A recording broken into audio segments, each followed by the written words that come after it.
आमा यिनीहरूले जेसुकै भनुन् म बहुला होइन। मैले बोल्न नहुने केही बोलेको छैन, मैले गर्न नहुने केही गरेको छैन। यिनीहरूले जेसुकै भनुन् म बहुला होइन। मेरो टाउकोमाथि धेरै तरवारहरू छन् सभामुख महोदय।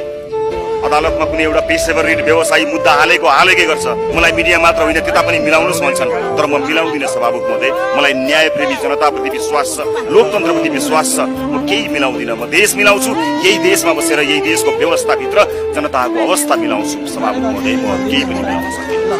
टेलिभिजनमा हुँदा सबैको तारो भएँ, राजनीतिमा पनि सबैको तारो बनिरहेको छु, सारा मिडियाको पनि तारो बनिरहेको छु। आफू लोकतान्त्रिक शक्ति हुँदाहुँदै लोकतान्त्रिक दलकै निशानामा छु, विभिन्न वादी साथीहरूको निशानामा छु, आफूले माया गरेका नयाँ नयाँ साथीहरूको निशानामा पनि छु। मलाई साथीहरू भन्ने गर्नुहुन्छ मिडिया मिलाउनुहोस्, मिडिया मिलाउनुहोस्। म भन्छु म मिलाउँदिनँ मिडिया। म जनताका लागि विद्यालय अस्पताल मिलाउन आएको हुँ, म नमिलेका कानुनका धाराहरू मिलाउन आएको हुँ। म अनुसन्धान गर्दा गर्दै रोकिएका